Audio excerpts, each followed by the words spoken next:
അങ്കമാലിയിൽ പെൺകുഞ്ഞിനെ പ്രസവിച്ചതിന് ഭാര്യയെ ക്രൂരമായി മർദ്ദിച്ചു ഭർത്താവ്. പെൺകുട്ടി ഉണ്ടായത് ഭാര്യയുടെ കുറ്റം കൊണ്ടാണെന്ന് ഭർത്താവ് പറഞ്ഞതായി എഫ്ഐആറിൽ വ്യക്തമാക്കുന്നു. ഇയാൾക്കെതിരെ പോലീസ് കേസെടുത്തു.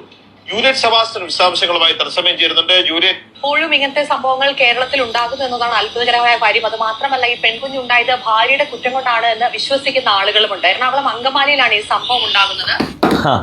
എങ്ങനെ ഭാര്യയെ തല്ലിച്ചതക്കാതിരിക്കും? പെൺകുട്ടിയെ പ്രസവിച്ചതിന്റെ പേരിൽ എങ്ങനെ ഉപദ്രവിക്കാതിരിക്കും? ഇപ്പൊ സ്വർണത്തിന്റെ വില എന്താണ്? ഒരു പെൺകുട്ടി ഉണ്ടായി കഴിഞ്ഞാൽ ഇപ്പം ഒരു പവന് ഏകദേശം 1 ലക്ഷം രൂപയായി.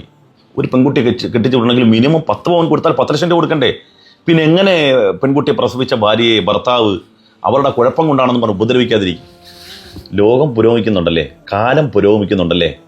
ഈ കാലഘട്ടത്തിൽ ഒരു മുസൽമാൻ, ഒരു യഥാർത്ഥ വിശ്വാസിക്കല്ലാതെ ഈ വിഷയത്തിൽ ഒരു മാന്യമായ അഭിപ്രായം മറുപടി പറയാൻ മറ്റാർക്കാ സാധിക്കുക? ഇപ്പം ഇസ്ലാമിനെ സംബന്ധിച്ചിടത്തോളം ഇസ്ലാം കാലോചിതമായ മനുഷ്യർക്കൊപ്പം സഞ്ചരിക്കുന്ന മതമാണ് എന്ന് കേവലം മുസൽമാന്റെ അവകാശവാദമാണെന്നല്ല പറയുന്നത്. മറ്റാർക്കെങ്കിലും ഈ വിഷയത്തിൽ എന്തഭിപ്രായം പറയാനുണ്ട്? പെൺകുട്ടികൾ ധാരാളമായി പ്രസവിക്കുക എന്നുള്ളത്, ധാരാളമായി ഉണ്ടാവുക എന്നുള്ളത് മഹത്തരമാണ്, പുണ്യമാണ് എന്ന് പറയാൻ ആർക്കാണ് സാധിക്കുക? ഇത്തരം വാർത്തകൾ നമ്മുടെ മുമ്പിലേക്ക് വരുമ്പോൾ പെൺകുട്ടികളെ മഹത്വം പറഞ്ഞു കൊടുത്ത് ധാരാളം പെൺകുട്ടികൾ ഉണ്ടായാൽ അവരെ സംരക്ഷിച്ചാൽ അത് വലിയ മഹത്തരമാണെന്ന് പറയാൻ ആർക്കാണ് ഇവിടെ സാധിക്കുക? അപ്പോൾ ഞാൻ പറയുന്നു, എൻ്റെ വാദം ഞാൻ പറയുന്നത്, ഇസ്ലാം എന്നുള്ളത് കാലോചിതമായി മനുഷ്യർക്കൊപ്പം സഞ്ചരിക്കുന്ന മതമാണ് എന്നുള്ളതാണ്. അതിനപ്പുറത്തേക്ക് പെൺകുട്ടികളുടെ ഇത്രയും അധികം മഹത്തരം പറഞ്ഞ മറ്റൊരു പ്രത്യയശാസ്ത്രമുണ്ടെങ്കിൽ, ഒരു മഹത്തായ വചനമുണ്ടെങ്കിൽ നിങ്ങൾക്കിവിടെ പ്രസന്റ് ചെയ്യാം. ഇപ്പം കൊച്ചിയിൽ എസൻസ് ഗ്ലോബലിന്റെ നിരീശ്വരവാദികളുടെ ഏറ്റവും വലിയ സമ്മേളനം നടക്കുകയാണ്. അവിടെ എവിടെയെങ്കിലും ഇത്തരം മാനവികതയെക്കുറിച്ച് അപ്പോൾ പറയും, ഇത് മതത്തിന്റെ കണ്ണാടിയിലൂടെ നോക്കേണ്ട കാര്യമില്ലല്ലോ, മതമാണോ പെൺകുട്ടിയുടെ മഹത്വം പറയുന്നത്? ഇവിടെ മനുഷ്യർക്ക് ജീവിക്കാനുള്ള അവകാശമുണ്ട്, ഹ്യൂമൻ റൈറ്റ്സ് അല്ലേ? എൻ്റെ പ്രിയപ്പെട്ട നിരീശ്വരവാദികൾ ആരെങ്കിലും എൻ്റെ ശബ്ദം കേൾക്കുന്നുണ്ടെങ്കിൽ സ്നേഹപുരസ്സരവരോട് പറയുകയാണ്, ഡിക്ലറേഷൻ ഓഫ് ഹ്യൂമൻ റൈറ്റ്സ് ലോകത്തിൽ 1948-49 കാലഘട്ടത്തിലാണ് വരുന്നത്. മനുഷ്യന്റെ അവകാശത്തെക്കുറിച്ച്, ഒട്ടകമല്ലാത്തൊരു വാഹനത്തെക്കുറിച്ച് ചിന്തിക്കാൻ കഴിയാത്ത മരുഭൂമിയിൽ നിരക്ഷരരായി ജീവിച്ചിരുന്ന അറേബ്യൻ സമൂഹത്തിനിടയിൽ 1400 വർഷങ്ങൾക്കപ്പുറം ഒരു പ്രവാചകൻ തിരുനബി സല്ലല്ലാഹു അലൈഹി വസല്ലം തങ്ങൾ പറഞ്ഞെന്താണെന്നറിയോ? ഈ യാഥാസ്ഥിക മതം ഉണ്ടല്ലോ, പഴഞ്ചൻ, കാലോചിതമായി ചിന്തിക്കാത്ത മാറാത്ത മനുഷ്യരുണ്ടല്ലോ, ഈ പഴഞ്ചൻ മുസൽമാന്മാരോട് നബി സല്ലല്ലാഹു അലൈഹി വസല്ലം തങ്ങൾ പറഞ്ഞത്, ആരെങ്കിലും 3 പെൺകുട്ടിയെ പ്രസവിച്ചാൽ അവർക്ക് സ്വർഗമുണ്ട്. നിങ്ങൾ പറയില്ലേ ഈ സ്വർഗം എന്നുള്ള ഒരു വിദ്യാധാരണ? കുറെ സ്വർഗം പറഞ്ഞിങ്ങനെ നടക്കുന്നു, കുറെ കോമാളിത്തരോടെ നടക്കുന്നു. ഇതേ സ്വർഗം പറഞ്ഞ് മുസൽമാനെ പ്രചോദിപ്പിച്ച് എങ്ങനെയാണെന്നറിയോ? ഒരാൾക്ക് 3 പെൺകുട്ടി ഉണ്ടായാൽ അവർ സ്വർഗത്തിലാണെന്ന് പറഞ്ഞു.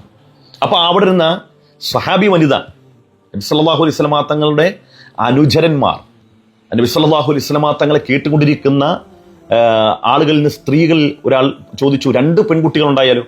അപ്പോൾ നബി സല്ലല്ലാഹു അലൈഹി വസല്ലം തങ്ങൾ പറഞ്ഞു, അതെ, 2 പെൺകുട്ടി ഉണ്ടായാലും അവർക്ക് സ്വർഗമാണ് എന്ന് പറഞ്ഞു.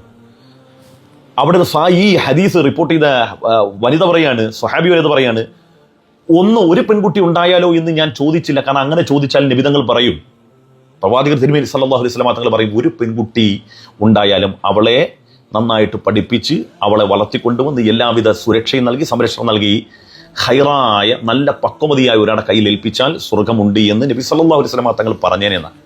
എന്ന് മാത്രമല്ല, ഒരു സ്ത്രീ അവരുടെ കന്നിപ്രസവം, ആദ്യത്തെ പ്രസവത്തിൽ അവൾ ജന്മം കൊടുക്കുന്നത് ഒരു പെൺകുട്ടിക്കാണെങ്കിൽ അവൾ അനുഗ്രഹീതയായ സ്ത്രീയാണെന്ന് അവർ പറയുന്നുണ്ട്. ഒരാങ്ങളെയാണെങ്കിലും ഒരു വാപ്പയാണെങ്കിലും ഒരു പെൺകുട്ടിയെ സംരക്ഷിക്കുകയും അവൾക്ക് വിദ്യാഭ്യാസം നൽകുകയും നല്ലൊരു മനുഷ്യന്റെ കയ്യിൽ പിടിച്ചേൽപ്പിക്കുകയും ചെയ്താൽ അയാൾക്കും സ്വർഗമുണ്ടെന്ന് പറഞ്ഞു. അങ്ങനെ എത്ര സ്ത്രീകളുമായി ബന്ധപ്പെട്ട എത്ര മഹത്തരമായ വചനങ്ങൾ ഈ പരിശുദ്ധ ഇസ്ലാം പറഞ്ഞു. അപ്പോൾ ഞാൻ ചോദിക്കുന്നത്, ഇത് ഇസ്ലാം കാലോചിതമാണെന്ന് അവകാശവാദം പറയല്ല. ഇത്തരം കാര്യങ്ങൾ കേൾക്കുന്നവർക്ക് എന്തൊരു സന്തോഷമാണ്. സ്വർണത്തിന് വില കൂടിയാലും, ഇനി സാരിക്കും പട്ടിനും ഒക്കെ വില കൂടിയാലും, മുസൽമാനെ സംബന്ധിച്ചിടത്തോളം അവൻ്റെ മനസ്സിലുള്ള ഒറ്റ കാര്യം മാത്രമേ ഉള്ളൂ, ഈ പെൺകുട്ടിയെ വളർത്തുന്നത് വഴി, അവളെ സംരക്ഷിക്കുന്നത് വഴി എനിക്ക് കിട്ടാനിരിക്കുന്ന എന്തെല്ലാം അനുഗ്രഹങ്ങളാണ് എന്ന് ഓർക്കുമ്പോൾ സ്വർണവും വെള്ളിയും പിച്ചളയൊന്നും അവൻ്റെ മുമ്പിൽ ഒന്നുമല്ല. അതിനേക്കാൾ മഹത്തരമായ ദൈവത്തിൻ്റെ തൃപ്തി എന്നുള്ളതാണ്. അത്രയും മഹത്തരം പെൺമക്കൾക്ക് പറഞ്ഞ മതമാണ് പരിശുദ്ധമായ ഇസ്ലാം. ഈ ഒരു അവകാശവാദം ഞാൻ പറയുകയാണ്, നിങ്ങൾ വിചാരിച്ചാൽ പോലും ഇതിന് പകരമായി പെൺകുട്ടികളെ ഇത്രയും മഹത്തരപ്പെടുത്തി പറഞ്ഞ വേറൊരാശയമുണ്ട് എങ്കിൽ നിങ്ങൾക്ക് മുമ്പിൽ വെക്കാം.